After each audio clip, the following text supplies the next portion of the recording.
Shalom and blessed morning to all of you, my brothers and sisters. I would like to take this opportunity to wish everyone a very blessed and meaningful Pentecost Sunday. This morning, I would like to share with you a Pentecost Sunday message entitled Hitting the Reset Button, and it is based on Acts chapter 2. Let us now go to the Lord in prayer before we hear the word of the Lord. Father, as always, as we come before your word, I pray for open hearts, open minds, to hear and to receive what your Spirit is wanting to say to us this morning. I pray, O Lord, that we will hear clearly and directly and respond to you in the way that you want us to. We commit ourselves to you. In Jesus' name we pray. Amen. And now I would like to hand this time over to my son Joel to give an introduction to this morning's sermon. What do you do when you have a problem with your electronic device? When it has a performance issue? Well, the solution would be shutting down the device and restarting it. And usually the problem is resolved. But sometimes that does not do the trick. What then? Contact the help desk. The usual advice is, have you tried resetting it? That means performing a hard factory reset. It is a software restore of an electronic device to its original system state by erasing all of the information stored on the device. A factory reset is used to restore the device to its original manufacturer settings. Doing so will effectively erase all of the data, settings, and applications that were previously on the device. The device is restored to the state it was in when it left the factory. But what does a hard factory reset have to do with the church? According to a special report written by Pastor Samuel Rodriguez in Outreach magazine entitled The Virus and the Church, the COVID-19 pandemic has forced the church to go through a hard factory reset. From Sunday services to communion, discipleship, and evangelism. Everything we thought we knew about how the church was supposed to be done has flown out of the window. I sympathize with my fellow pastors who are doing their best to still minister to their congregations during these uncertain times. My brothers and sisters, the Church of Jesus Christ has not been spared the impact of COVID-19. And throughout the world, pastors have been scrambling to address new challenges and the implications of COVID-19 upon ministry in their churches. Closer to home, just recently, PMF, the Penang Ministers Fellowship, organized a forum for pastors to share how best to address the challenges brought about by the COVID-19 pandemic. And Pastor Sam Surendran from FPBC summed up basically the thoughts of the pastors in the city. And this is what he said: our normal church has disappeared. We have to look for a new normal. Our normal church has disappeared. We have to look for a new normal. And Pastor Alvin, just last Sunday, during the leadership meeting, had this to say to the leaders of the church. And he said, welcome to a new church world. And he asked this very important and poignant question: where do we go from here? My brothers and sisters, this is a reset moment for the church. This is a moment where the church has to undergo a hard factory reset. Now, normally after we have sent our device that has not been working well for a reset, the moment we get it back, this is what we do. We configure it to our taste, our likes, and our preferences. In other words, we individualize our device. And so we set our home screen and wallpaper, the display, the sounds, the ringtones, the notifications according to our tastes and preferences. And then we begin to install our favorite apps so that the device we have is individualized, configured according to our likes. But we cannot and we must not do the same thing in this reset moment for the church. We cannot configure the church according to our tastes, according to our likes and preferences. Now, this does not mean that we cannot have our own unique identity, our own unique characteristics and traits that identify us as Fettes Park Baptist Church. But what this means is that we must not redefine the identity and mission of the church, what the church is and what the church does. I've been reading quite a number of articles, reading pastors' insights on or their takes on the COVID-19 pandemic and its implication upon ministry. This is what one pastor said, Pastor 𝐒𝐩𝐞𝐿𝐞𝐫. He said, fundamentally, we have misunderstood what the church should be. There is a disconnect. It is time we hit the reset button. We must recover the church's primary mission. Pastor Samuel Rodriguez described what is happening as an ecclesiastical upheaval. And he said, the church must return to its default settings.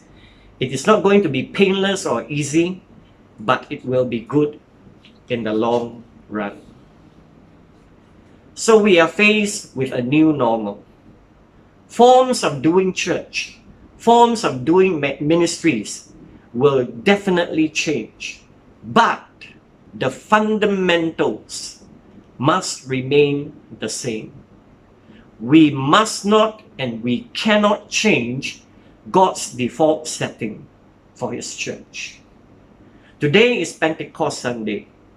For some strange reason, Pentecost Sunday tends to be overlooked when it should be among the most important and most significant events in the church every year. But it is often overlooked. In fact, events like Mother's Day and even Father's Day receive more attention. And today, I want us to remember the significance of Pentecost. Pentecost signifies the birth of the Church of Jesus Christ. It is the birthday of the church. It reminds us that God birthed the church and God has given the church a high and a divine calling. The church has a God-given mission and purpose. And it also signifies the coming of power, the pouring out of the Holy Spirit, prophesied by the prophet Joel and promised by Jesus to His disciples, so that the church is not weak but empowered, filled with the power of the Holy Spirit to fulfill her divine mission, her divine purpose, her divine calling. But my brothers and sisters, sadly, very often the mission, the primary mission of the church has become supplemental to events and activities and programs that take place in the church building. And so, as we prepare for this new normal, as we hit the reset button for the church, let us return. I urge all of us, let us wholeheartedly commit ourselves to returning to the primary mission of the church. And what is the primary mission of the church? In last Sunday's leadership meeting, Pastor Alvin reminded us of the two things the church must be doing based on Acts chapter 2, based on the New Testament and the scripture. First, the church, the mission of the church is this: to save people, to save the lost, to proclaim the gospel to the lost and to the dying, to share the good news. It means proclaiming the message of salvation, the message of love, and the message of life. God created mankind in His own image and for His glory. But unfortunately, because of man's disobedience, because of man's sin and rebellion, we had become enemies of God, separated from Him. We had become objects of His wrath and judgment. But thankfully, God in His love, in His mercy, in His compassion, because of all that, His desire is not for us to become objects of destruction. His desire is not to bring destruction upon us, upon mankind, but to bring about reconciliation between Himself and mankind. And we are reminded in Scripture of this desire of God to save a dying world. Paul, in writing to Timothy, he said this about God, that God wants all people to be saved and come to a knowledge of the truth. And we of course know John 3:16 and 17. We need to return to John 3:16 and 17. For God so loved the world that He gave His one and only Son, that whoever believes in Him shall not perish but have eternal life. For God did not send His Son into the world to condemn the world, but to save the world through Him. God wants to save the world, not to bring judgment, not to pour out His wrath. And this promise of salvation is for all. And this was what was prophesied by the prophet Joel and picked up by the Apostle Peter in his Pentecost message. Acts 2 verse 21, and everyone who calls on the name of the Lord will be saved. And so our primary mission is to share the good news, to proclaim the message of reconciliation, love, and life. And we have been commissioned, the church has been commissioned by Jesus for this task. The Great Commission tells us that we are to make disciples of all nations. And Jesus in Acts chapter 1 verse 8 reminded His disciples, told His disciples that they are to be His witnesses. And in Luke chapter 24, He told His disciples that they are to proclaim the message of repentance for the forgiveness of sin. All peoples, all nations, salvation for all. But this task of proclaiming the gospel, of sharing the good news, cannot be carried out in our own strength, in our own wisdom.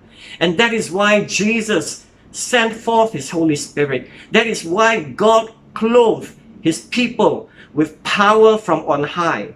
The Holy Spirit that was poured out that Pentecost after the resurrection and ascension of Jesus Christ, the Holy Spirit that was poured forth that day is indispensable in the mission of saving the lost. We need the power of the Holy Spirit. The Holy Spirit is indispensable, which was why Jesus told His disciples, stay in the city until you have been clothed with power from on high. Luke 24 verse 49 and Acts 1:8, you will receive power when the Holy Spirit comes on you. We have been commissioned. We have been given a mission. We have been given a purpose, the purpose of saving the lost. But Jesus reminds us that this cannot be done in our own strength, in our own power. We need the empowerment of the Holy Spirit. My brothers and sisters, what is the significance for the outpouring of the Holy Spirit upon the 120 people who were gathered in the upper room that Pentecost day? In Acts chapter 2 verse 4 we read, all of them were filled with the Holy Spirit and began to speak in other tongues as the Spirit enabled them. Now there were staying in Jerusalem God-fearing Jews from every nation under heaven.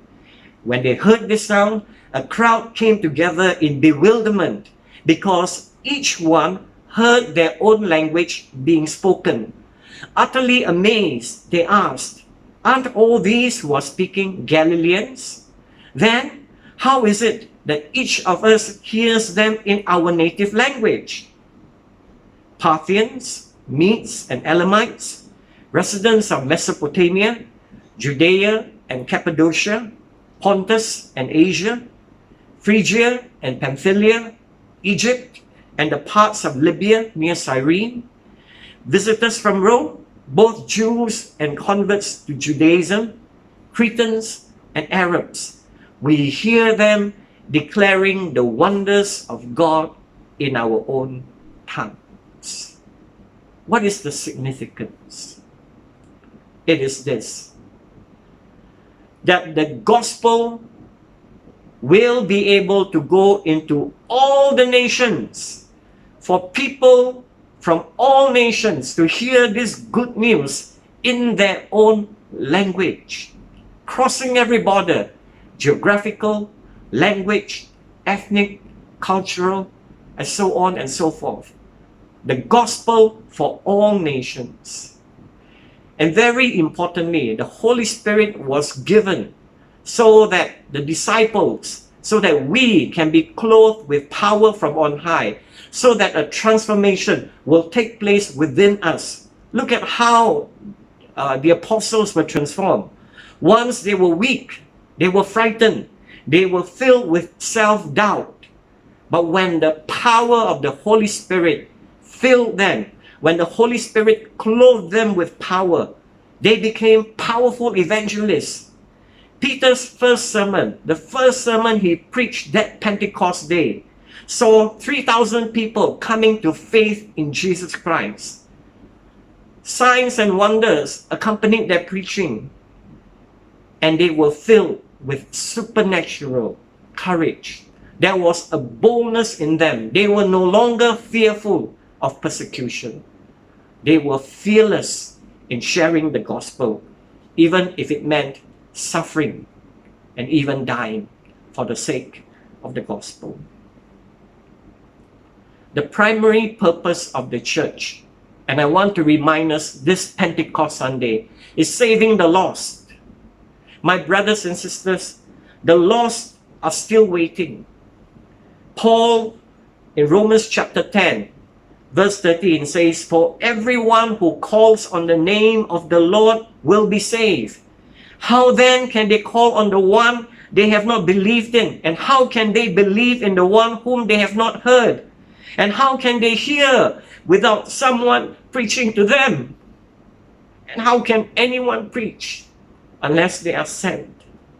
As it is written, how beautiful are the feet of those who bring good news." My brothers and sisters, I hold in my hand a can of Coca-Cola. I took this back from Jordan when my wife and I visited Aqaba last year. I took it back because it's not the normal can size that you would find in Malaysia. But I'm showing you this can of Coca-Cola because as I was preparing for this message, I was reminded of our dear brother, Pastor 𝐒𝐤𝐞𝐫. If you remember, he had said many times, he said that Coca-Cola can be found everywhere in the world. People from every tongue, tribe, and nation know what Coca-Cola is. But not every tribe, not every tongue, not every nation know Jesus Christ. They have not heard the good news. And Pastor 𝐒𝐤𝐞𝐫's desire was to bring the gospel, and it still is to bring the gospel to where Jesus, the name of Jesus, has not been heard. According to the Joshua Project, it is estimated that of the 7.1 billion people alive in the world today, 2.91 billion of them live in unreached people groups with little or no access to the gospel of Jesus Christ. And according to Joshua Project, there are approximately 16,500 unique people groups in the world, with about 6,900 of them considered unreached. The lost are still waiting. And how are we to bring this message of salvation to the lost? I would like to share with you a very important insight from Pastor Tom Mercer. He said that there is a silver lining in the COVID-19 pandemic, and he explained it this way. We have been forced to consider the most important implication of the Christian mission. The most important implication of the Christian mission, that God's kingdom is best shared virally, person to person. For decades, the 1040 window has provided us a clinic on church growth.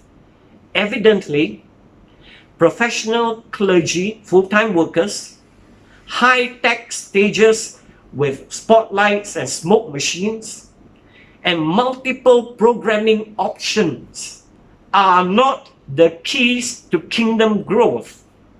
And listen to this. 95% of Christian conversions are generated through a personal relationship that is shared between a believer and someone who is close to them. 95% of Christian conversions are generated through a personal relationship. So my brothers and sisters, the task of sharing the gospel is not so difficult. It involves first our commitment to fulfilling this commission that we've received from Jesus, to seek the empowerment of the Holy Spirit to help us to carry out this mission, and to share this good news, this message of reconciliation within our sphere of influence, the people that we meet regularly, our friends, our family members, our relatives. We are to make use of every opportunity to engage in spiritual conversations.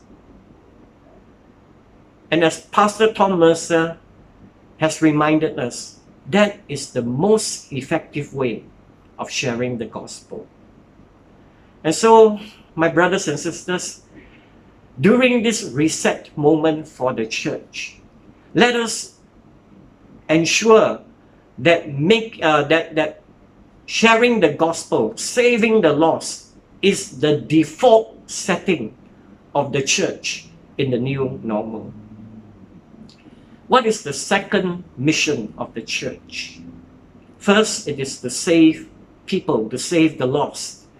Secondly, it is to grow people.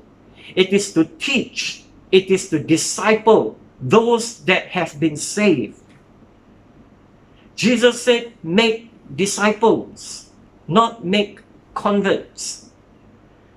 Dallas Willard, in his book, The Great Omission, said this: the word Christian can be found only three times in the New Testament, but the word disciple is found 269 times in the New Testament. The New Testament, according to Dallas Willard, is a book about disciples, by disciples, and for disciples of Jesus Christ. Let me read to you one part found in his book. The last command Jesus gave the church before he ascended to heaven was the Great Commission, the call for Christians to make disciples of all nations. But Christians have responded by making Christians, not disciples. This has been the church's great commission. As C.S. Lewis in his book Mere Christianity said this, the church exists for nothing else but to draw men into Christ. Notice the preposition, not to Christ, but into Christ, to make them little Christ. If they are not doing that, if the church is not doing that, all the cathedrals, the clergy, the missions, the sermons, even the Bible itself are simply a waste of time. Discipleship is learning how to be a little Christ and helping others become little Christ as we go. Discipleship is about becoming like Jesus, is attaining Christ-likeness, and more than that, is to make other disciples. Very strong words from C.S. Lewis. How do we make disciples? How do we grow them after they have come to faith? We look to the early church for some pointers, for some very important insights. In Acts chapter 2, starting from verse 42, they devoted themselves, the new believers, to the apostles' teaching and to fellowship, to the breaking of bread and to prayer. Everyone was filled with awe at the many wonders and signs performed by the apostles. All the believers were together and had everything in common. They sold property and possessions to give to anyone who had need. Every day they continued to meet together in the temple courts. They broke bread in their homes and ate together with glad and sincere hearts, praising God and enjoying the favor of all the people. And the Lord added to their number daily those who were being saved. The purpose of discipling new believers, of discipling God's people is this, so that they might be rooted in their relationship with God. The 3,000 new believers who had come to faith after hearing Peter's Pentecost had been born again, but that was just the first step. They needed to grow. They needed to mature in their faith. They needed to be rooted in their faith, in the foundations of their newfound faith. But more importantly, they needed to be rooted in their relationship with Jesus. And as Paul said in Colossians 2:7, they needed to be rooted and established in Christ. And so in Acts chapter 2, from verse 42 to verse 47, we read that the disciples, they are the early believers, were devoted to three things. Firstly, they were devoted to the apostles' teachings. Notice when Jesus gave the Great Commission, he told his disciples, and he tells us now, his disciples in the 21st century, that we are to teach the people we disciple. We are to teach them to obey everything I have commanded you. It is to be grounded in the foundations of their new faith, so that they would not be tossed about by every new wind of doctrine. But very importantly, it is not merely to acquire or accumulate spiritual knowledge, but applying the knowledge and obeying what had been taught and what had been learned. Obedience, rooted in obedience, obeying the commands, the teachings of the Lord. It is transformational knowledge. It is knowledge that renews the heart, that transforms the mind, that brings about a biblical mindset, that births kingdom values, kingdom purposes, that causes the one who is being discipled to go after kingdom pursuits and have kingdom priorities. The goal, as I mentioned earlier, is Christ-likeness. becoming like Christ. Paul's mission was this. He wanted to present every man complete in Christ. Every man complete in Christ. So the early believers, they were devoted to the apostles' teachings. And the second thing they devoted themselves to was to prayer. And prayer, I would like to remind all of us, helps us to stay in relationship with Jesus. Prayer is a powerful and effective way of strengthening and deepening our relationship with God. God's word speaks to us. When we study God's word, we allow God to speak to us. But when we pray, we have a conversation with God. We pour out our hearts. We tell God everything that is in our hearts. And then we listen intently for guidance from Him. Prayer is a lifeline, a spiritual lifeline for followers of Jesus Christ. And thirdly, the early believers were devoted to praise. You know, there's something about praise and worship. When we praise God, when we worship Him, our attention, our thoughts are focused on God. We are lifted up in our spirit. And if we worship truly from our hearts, idols are set aside. And one very important thing happens as we continue to worship and praise the Lord. It becomes a very powerful way of changing us and transforming us into the likeness of God. Because the scripture says, we become like what or who we worship. And so, my brothers and sisters, being rooted in relationship with God, with Jesus Christ, really comes down to these three things: scripture, prayer, praise, or worship. But we must bear this in mind. These three things do not constitute a to-do list, something to check off and complete. It is not about a routine.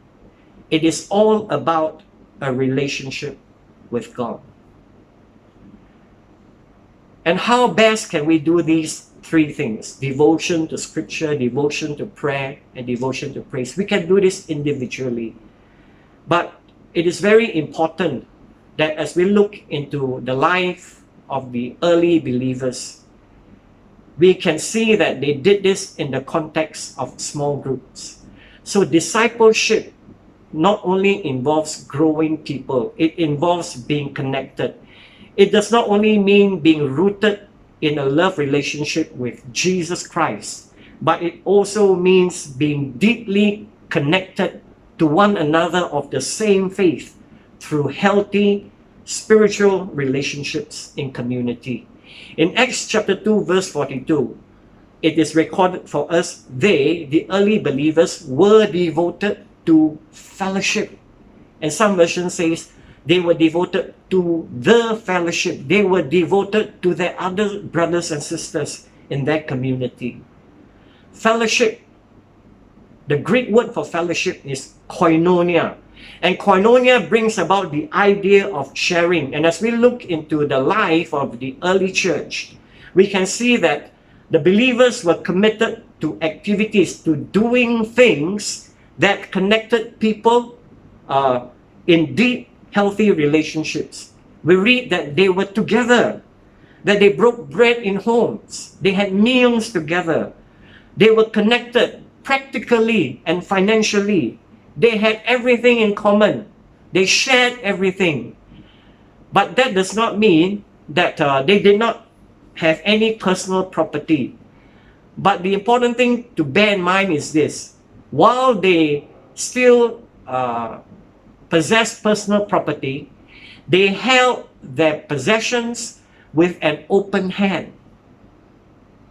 They were willing to share, even to the extent of selling their possessions to meet the needs of others who were needy.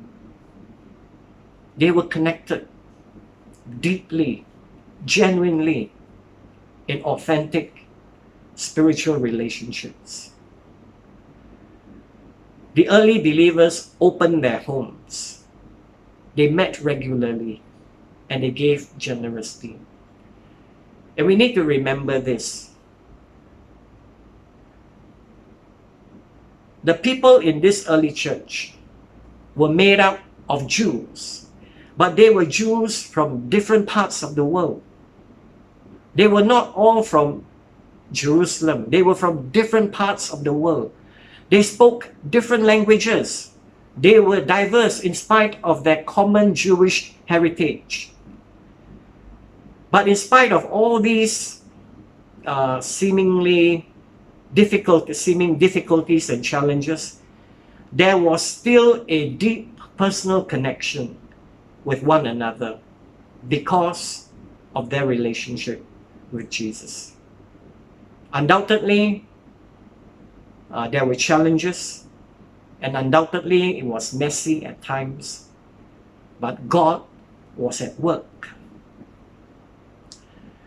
Connectedness is very important. I think one of the major problems today is how people understand church to be. Church is very often equated to a building. Church is very often equated to attending a meeting, a Sunday service, attending a meeting, attending an event. It has come to the point of where people are consumers. They are consuming an experience put together by the worship team, by the media team, by the preaching team. Christians have become consumers rather than contributors.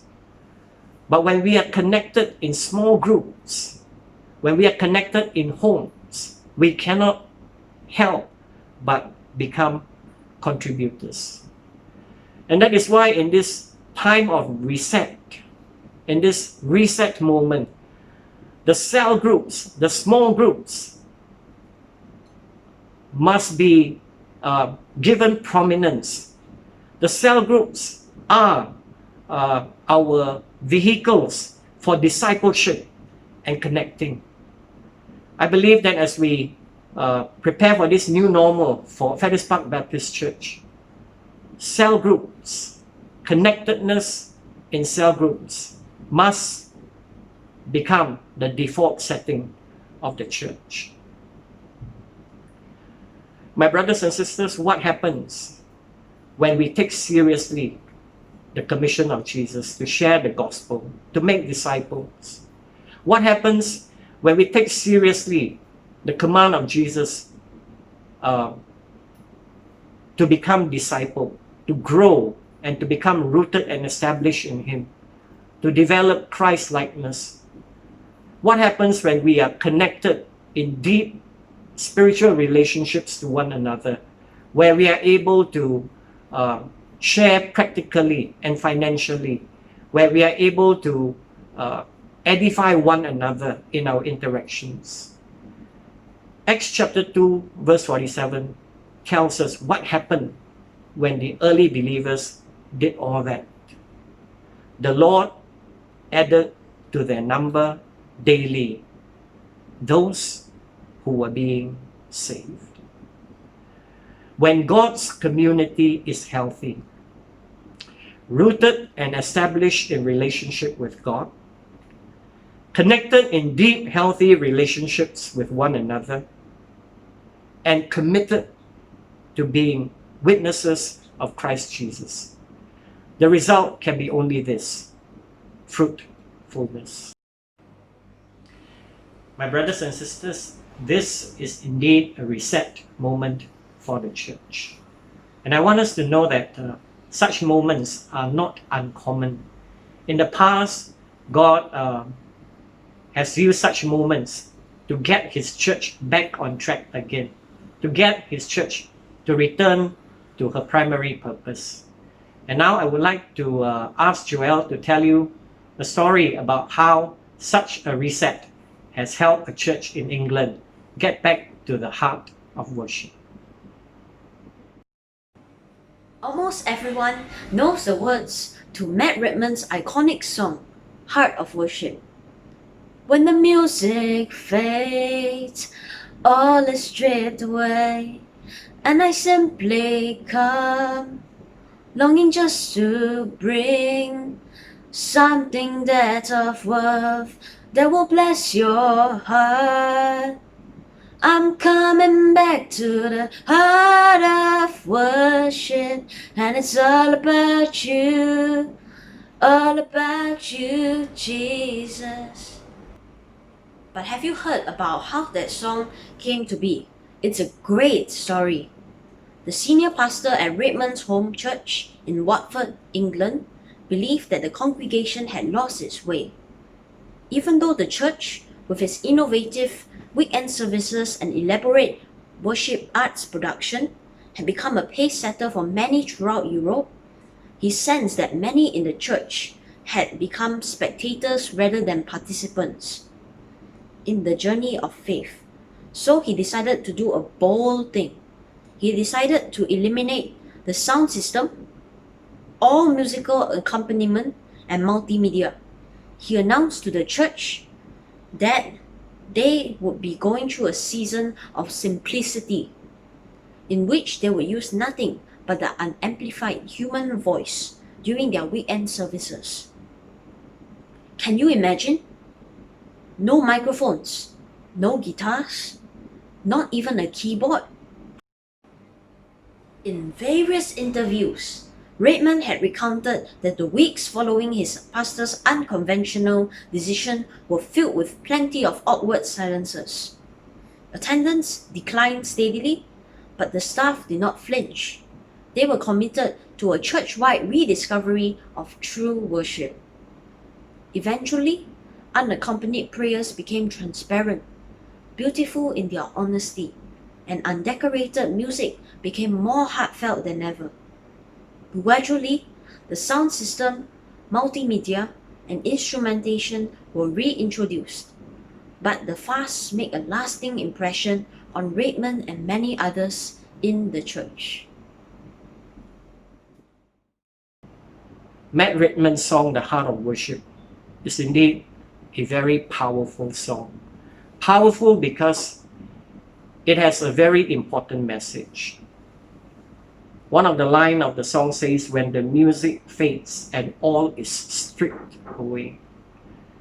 In this reset moment for the church, I believe that God is stripping away all the non-essentials. God is helping the church to return to the heart of being a church. God is helping the church. This is a God-ordained time for the church to rediscover, to recommit to her calling, her divine calling, and her divine mission. And this morning we are reminded of what that divine calling and mission is. We have to do two things. First, we are to save people. We are to share the gospel. If we look at the life of the early believers, the 3,000 who came to faith had a passionate start in their faith. But they did not remain very long in Jerusalem. They did not build church buildings. Instead, God scattered them. They went back to their cities. They went back to their towns. They went back to their villages. And they began to proclaim the message of the gospel. We must recommit ourselves in this reset moment to saving people. And secondly, we must recommit ourselves to growing people, to discipling people. It is of great importance, of vital importance, that we help people who have come to faith to become rooted in their faith, to become rooted and established in their relationship with God, and to help them to connect in cell groups so that they will be able to experience koinonia, so that they will be connected deeply with one another in true spiritual community, to spend time with one another, helping one another to grow, and to be generous with our resources when people are in need.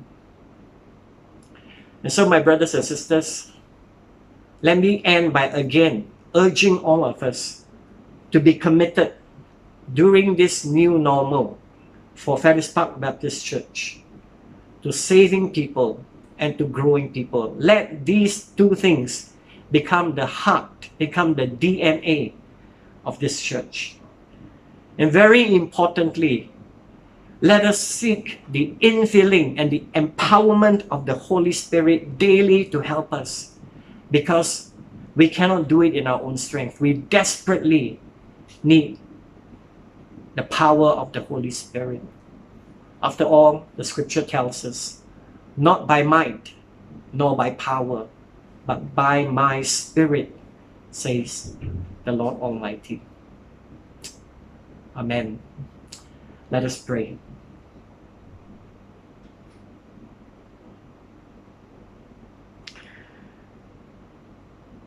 Father God, thank you for your word this morning. And Lord, I remember the line in Matt Ridman's song, The Heart of Worship, where he prayed, I'm sorry for what we have made worship to be.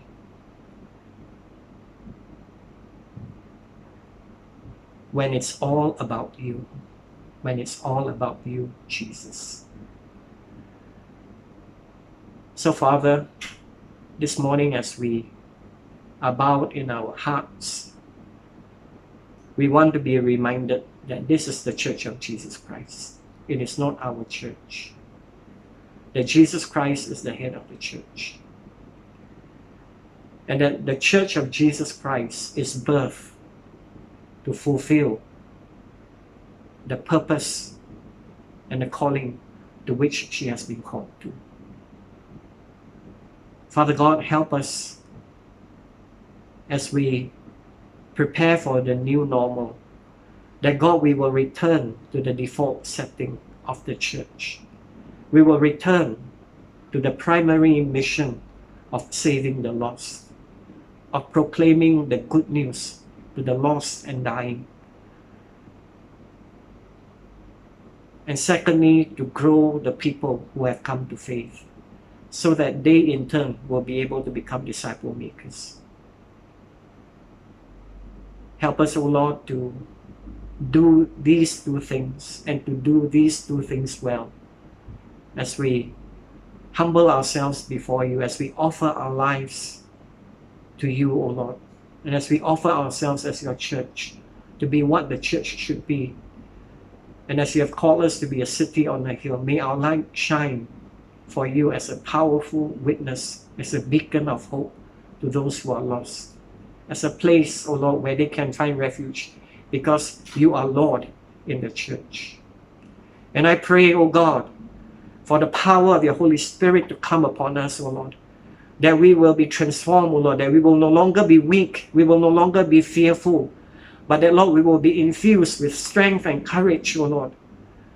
That, God, we will be empowered to carry out, O Lord, this commission that you have given to us to make disciples. Lord, I pray that we will be mindful, O Lord, when we go about life, O Lord, the people who are in our sphere of influence, the people who are in our social circle, O Lord, the people we meet, O Lord, let us be sensitive to your Holy Spirit.